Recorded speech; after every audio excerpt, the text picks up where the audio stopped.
الحمدللہ رب العالمین والصلاة والسلام علی سید الانبیاء والمرسلین اما بعد فاعوذ باللہ من الشیطان الرجیم بسم اللہ الرحمن الرحیم۔ السلام علیکم ورحمۃ اللہ وبرکاتہ۔ محترم سامعین اکرام، آئیے ایک لمحے کے لیے آنکھیں بند کرتے ہیں اور 1500 سال پہلے کے زمانے کا کچھ تصور کرتے ہیں کہ دنیا جہالت کی تاریکیوں میں ڈوبی ہوئی ہے۔ ہر طرف جہالت ہی جہالت ہے، شرک اور بت پرستی نے ڈیرے جمائے ہوئے ہیں، دلوں پر جہالت کی تاریکی جمی ہوئی ہے، دلوں پر جہالت کی موٹی تہ جمی ہوئی ہے۔ انسانیت کی قدر بازاروں میں بیچی جا رہی ہے، انسانیت کی قدر کھوئی جا رہی ہے، طاقت ہی حق سمجھی جاتی ہے، کمزور روندے جا رہے ہیں، بیٹیوں کو زندہ درگور کر دینا باعث فخر سمجھا جا رہا ہے، والدین، رشتہ دار، عزیز و قریب، پڑوسیوں کے حقوق کو پامال کیا جا رہا ہے، قتل و غارت گیری عام ہے، انسانیت کی بولی بازاروں میں لگائی جا رہی ہے۔ اسی عالم میں رب العالمین نے تمام عالمین کے لیے رحمت کا ایک چراغ روشن کیا۔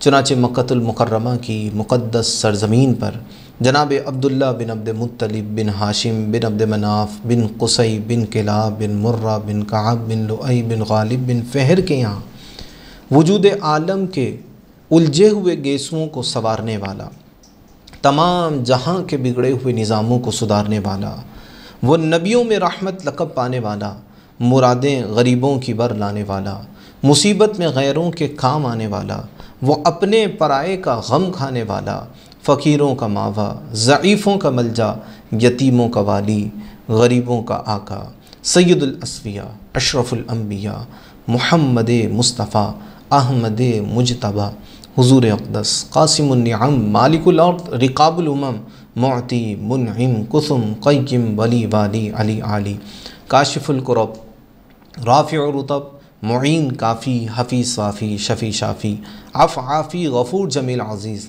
جلیل وہاب، کریم غنی عظیم، خلیفہ مطلق، حضرت رب، مالک الناس، دیان عرب، ولی الفضل، جلی الافضال، رفیع المثل، ممتنع الامثال، صلی اللہ علیہ وآلہ وسلم عالم وجود میں رونق افروز ہوئے۔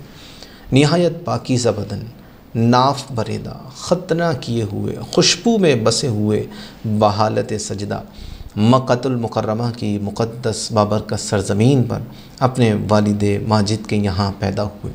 اللہ اکبر! یہ وہ لمحہ تھا جب اندھیروں میں روشنی کا پہلا شعلہ بھڑکا، جہالت علم سے بدلی، نفرت محبت سے ڈھلی، ظلم عدل میں تبدیل ہوا۔ تاریخ عالم میں یہ وہ نرالا اور عظمت والا دن ہے کہ اسی روز عالم میں ہستی کے ایجاد کا باعث، گردش لیل و نہار کا مطلوب، خلق آدم کا ربز، کشتی نوح کی حفاظت کا راز، بانی کعبہ حضرت ابراہیم علیہ السلام کی دعا اور ابن مریم کی بشارت کا ظہور ہوا۔ نبی اکرم نور مجسم شاہ بنی آدم صلی اللہ علیہ وآلہ وسلم کے آنے سے پہلے دنیا اخلاقی قدر کھو چکی تھی۔ ہر طرف جہالت تھی، تاریکی تھی، ظلم تھا، بربریت تھی، بے انصافی تھی، عدل و انصاف کا کوئی نام و نشان نہیں تھا، اخلاق کی قدر کی بڑی ضرورت تھی۔ ایسے عالم میں اللہ رب العزت نے حضور نبی پاک علیہ الصلاۃ والسلام کو یہ اعلان کرتے ہوئے بھیجا۔ حضور فرماتے ہیں کہ میں اخلاق کی تمام قدروں کو مکمل کرنے والا ہوں۔ آپ کو عظیم الشان پیغمبر بنا کر اللہ رب العزت نے دنیا میں مبعوث فرمایا۔ آپ نے جہالت کی تاریکی کو نور میں تبدیل کرنا شروع کیا، جہالت کو ختم کرنا شروع کیا، بے انصافی کا خاتمہ آپ نے شروع کیا، یہاں تک کہ تاریخ میں، تاریخ عالم میں نبی پاک علیہ الصلاۃ والسلام کے زمانے کی گونج پہنچنا شروع ہوئی۔ نبی پاک علیہ الصلاۃ والسلام نے مکۃ المکرمہ کی مقدس بابرکت سرزمین پر نبی پاک علیہ الصلاۃ والسلام اخلاق کی قدروں کو مکمل کرتے ہوئے تشریف لائے، یہاں تک کہ نبی اکرم صلی اللہ علیہ وآلہ وسلم نے اعلان کیا، میں تو بھیجا ہی گیا ہوں تاکہ اخلاق کی اعلیٰ قدروں کو مکمل کروں۔ آپ مکۃ المکرمہ میں یہ اعلان کرتے ہوئے تشریف لائے کہ میں تو بھیجا ہی گیا ہوں تاکہ اخلاق کی اعلیٰ قدروں کو مکمل کروں۔ اب اخلاق کو جو زمانہ کھو چکا تھا، زمانے میں بد خلقی پیدا ہو چکی تھی، زمانے میں بد اخلاقی پیدا ہو چکی تھی، بشارت کا ظہور ہوا۔ آپ نبی پاک علیہ الصلاۃ والسلام کو اللہ رب العزت نے ایسے زمانے میں مبعوث کیا کہ جب ہر طرف تاریکی تھی، ہر طرف جہالت تھی، بت پرستی نے اپنا زور پکڑ لیا تھا، ہر طرف بت پرستی تھی، لوگ اپنے خالق حقیقی سے غافل ہو چکے تھے۔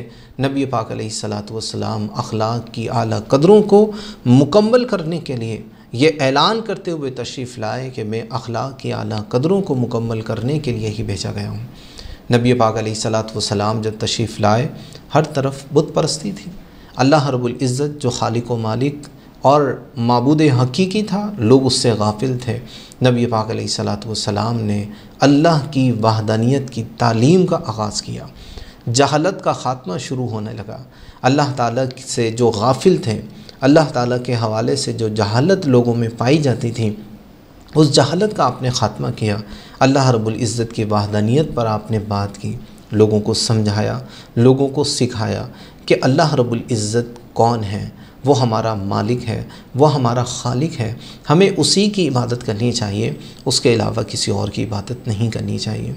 جو عظیم انسان تھے، عظیم قلب کے مالک تھے، اللہ رب العزت نے جن کے لیے ہدایت منتخب فرمائی ہوئی تھی، وہ نبی پاک علیہ الصلاۃ والسلام کی باتوں پر ایمان لاتے رہے، اللہ رب العزت کی وحدانیت کے قائل ہوتے رہے، اور وہ داخل اسلام ہوتے رہے، اسلام میں داخل ہوتے رہے۔ نبی پاک علیہ الصلاۃ والسلام کا یہ پیغام کہ اللہ واحد ہے، معبود ایک ہی ہے، اور وہ اللہ ہے، اللہ کے سوا کوئی معبود نہیں ہے، آہستہ آہستہ ایک ایک انسان سے دوسرے انسان میں منتقل ہوتا رہا، ایک گھر سے دوسرے گھر میں منتقل ہوتا رہا، آہستہ آہستہ، لیکن بہت مشکل ترین حالات کا سامنا کرتے ہوئے مسلمانوں کی تعداد بڑھنا شروع ہوئی۔ جب کافروں کو یہ علم ہوا تو وہ اس جہالت کے خاتمے کو بہت برا سمجھنے لگے، اور وہ نبی پاک علیہ الصلاۃ والسلام کے علم کی روشنی کو بجھانے میں اولین کردار ادا کرنے لگے، حد سے گزرنے لگے۔ جو مسلمان ان کے سامنے آتے ان پر تشدد کیا جاتا، ظلم کیا جاتا کہ کسی طرح یہ اللہ رب العزت کی عبادت سے غافل ہو جائیں، کسی طرح دوبارہ اپنی جہالت کی طرف لوٹ آئیں، دوبارہ بتوں کی عبادت شروع کر دیں۔ کسی کو ریت پر لٹایا جاتا، کسی کو انگاروں پر لٹایا جاتا، کسی کو کیسے ظلم و بربریت کا نشانہ بنایا جاتا، یہ سیرت کی کتابوں میں موجود ہے۔ لیکن قربان جائیں حضرت بلال حبشی رضی اللہ تعالی عنہ اور دیگر جو صحابہ ظلم و ستم کا شکار بنے، جب ان پر ظلم کیا گیا ان کے ایمان میں اضافہ ہوا، احد کی صدائیں انہوں نے بلند کی، اور یہ پیغام دیا کہ جو نبی تعلیم لے کر آئے وہ سچی ہے، نبی جو بات لے کر آئے وہ حق ہے، نبی نے ہمیں اپنے رب کی طرف بلایا ہے، نبی نے ہمیں وہ راستہ دکھایا ہے جس راستے سے ہم غافل تھے۔ چنانچہ توحید کا پیغام عام ہونے لگا، ہزاروں میں بات پہنچی، پھر لاکھوں میں پہنچی، کروڑوں میں پہنچی۔ آج دنیا کے کونے کونے میں اللہ رب العزت کی وحدانیت پر ایمان رکھنے والے لوگ موجود ہیں۔ تو یہ وہ تعلیم تھی، یہ وہ علم تھا، یہ وہ پیغام تھا جو نبی پاک علیہ الصلاۃ والسلام لے کر آئے۔ اس زمانے میں اخلاق کی اعلیٰ قدریں کھو چکی تھیں، لوگ بہت پستی میں جا چکے تھے، والدین کا کوئی لحاظ نہیں تھا، رشتہ داروں کا کوئی لحاظ نہیں تھا، پڑوسیوں کے کوئی حقوق نہیں سمجھے جاتے تھے۔ نبی پاک علیہ الصلاۃ والسلام نے والدین کی عظمت پر گفتگو کی، والدین کے معیار کو بیان کیا، ان کی شان پر کلام کیا، رشتہ داروں کی عظمت کو بیان کیا، صلہ رحمی پر گفتگو کی، پڑوسیوں کے حقوق بیان کیے۔ صحابہ کہتے ہیں کہ حضور اس قدر پڑوسیوں کے حقوق بیان کرتے کہ ہم یہ سمجھنے لگے کہ شاید اب تو وہ وراثت میں بھی حصے دار ہو جائیں گے۔ اس قدر نبی پاک علیہ الصلاۃ والسلام نے پڑوسیوں کے حقوق پر کلام کیا، والدین کی عظمت کو اجاگر کیا، رشتہ داروں کی عظمت کا تحفظ کیا۔ لوگ بچیوں سے بڑا چڑ کھاتے تھے، بچیوں کو بہت زیادہ بوجھ سمجھتے تھے، بچیاں زندہ ہو جائیں بچیاں پیدا ہو جائیں تو ان کا منہ بگڑ جاتا تھا اور وہ بچیوں سے چھٹکارے کے لیے انہیں زندہ درگور کر دیا کرتے تھے۔ نبی پاک علیہ الصلوۃ والسلام نے بچیوں کی عظمت کو بیان کیا، بیٹیوں کی تعریف کی، بیٹیوں کو اللہ کی رحمت قرار دیا، بیٹیوں کی تربیت، اچھی تربیت پر جنت کی بشارتیں تھیں۔ یوں لوگ بیٹیوں سے محبت کرنے لگے، بیٹیوں سے پیار کرنے لگے، تو یہ تعلیم تھی نبی پاک علیہ الصلوۃ والسلام کی۔ اسی طرح آپ نے معاشی عظیم الشان نظام دیا، دھوکہ دہی، لوٹ مار، ان تمام تر چیزوں کا آپ نے رد کیا۔ آپ نے خرید و فروخت کی جائز اور اچھی اور بہتر صورتیں لوگوں کے سامنے رکھی۔ خاص طور پر سودی لین دین کا آپ نے شدت کے ساتھ مقابلہ کیا، لوگوں کو سمجھایا کہ سود غلط ہے۔ لوگوں نے کہا سود اور بے میں کوئی فرق نہیں ہے۔ نبی پاک علیہ الصلوۃ والسلام نے انہیں بہت ہی احسن انداز میں بڑی سنجیدگی کے ساتھ سمجھایا کہ سود اچھی چیز نہیں ہے، سود اللہ رب العزت کے خلاف جنگ کے مترادف ہے، اور سود کی قباحتوں کو آپ نے ذکر کیا، اس کی صورتوں کو آپ نے ذکر کیا۔ یوں آپ نے سود سے پاک ایک معاشی نظام مرتب کیا۔ جھوٹ، دھوکہ اور وہ تمام چیزیں جو کسی دوسرے کو نقصان پہنچانے والی ہیں، ان کا آپ نے تعاقب کیا، ان کی نشاندہی کی اور لوگوں کو ان سے بچنے کا حکم ارشاد فرمایا۔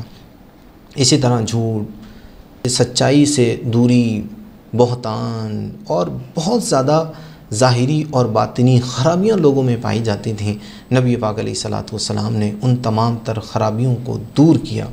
عدل کا نظام آپ نے دیا، بے انصافی جو زمانے میں رائج اور بسی اور رائج تھی، اس کا آپ نے خاتمہ چاہا۔ آپ نے عدل و انصاف پر زور دیا، فرمایا کہ عادل اللہ رب العزت کی رحمت میں ہوگا، عادل اللہ رب العزت کے سائے میں ہوگا، عرش کے سائے میں اس کو مقام دیا جائے گا۔ اسی طرح سچے تاجر کی آپ نے عظمت کو بیان کیا۔ آپ نے فرمایا کہ وہ انبیاء، شہداء، صالحین کے ساتھ اللہ رب العزت کے عرش کے سائے میں ہوگا۔ اس طرح بے شمار چیزوں پر آپ نے کلام کیا، اور یہ تمام تر چیزیں نبی پاک علیہ الصلوۃ والسلام کی تعلیمات ہیں۔ ہماری زندگی کے آغاز سے لے کر ہماری زندگی کے اختتام تک نبی پاک علیہ الصلوۃ والسلام کی زندگی، آپ کا ایک ایک لمحہ، آپ کی ایک ایک ساعت ہمارے لیے مشعل راہ ہے۔ اگر ہم چاہتے ہیں کہ ہم کامیاب ہو جائیں تو اللہ رب العزت کے اس حکم پر ہمیں عمل کرنے کی ضرورت ہے، اس پر یقین رکھنے کی ضرورت ہے۔ اللہ رب العزت نے ارشاد فرمایا لقد جاءکم فی رسول اللہ اسوۃ حسنہ، کہ رسول اللہ صلی اللہ علیہ وسلم میں تمہارے لیے اسوہ حسنہ، بہترین نمونہ ہے۔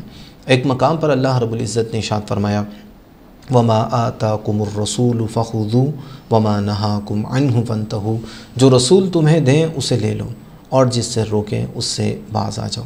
ایک مقام پر اللہ رب العزت نے ارشاد فرمایا قل ان کنتم تحبون اللہ فاتبعونی یحببکم اللہ، کہ اے حبیب آپ ان لوگوں سے کہہ دیں اگر یہ اللہ رب العزت سے محبت کرنا چاہتے ہیں، فاتبعونی، تو میری اتباع کریں، میری پیروی کریں، تو پھر اللہ رب العزت تمہیں اپنا محبوب بنا دے گا۔ وہ مقام عطا فرمائے گا کہ جب اللہ رب العزت تم سے محبت فرمائے گا، تمہیں اپنا پسندیدہ بندہ بنا لے گا، اپنے پسندیدہ بندوں میں تمہیں شامل فرما لے گا۔ اللہ اکبر۔ تو یہ نبی پاک علیہ الصلوۃ والسلام کی ذات، آپ کی سیرت ہمارے لیے ہر مقام پر مشعل راہ ہے۔ جب حضور آئے تو کیسی جہالت تھی، کیسی تاریکی تھی، کیسا زمانہ تھا، اس پر تھوڑی سی ہم نے گفتگو کی۔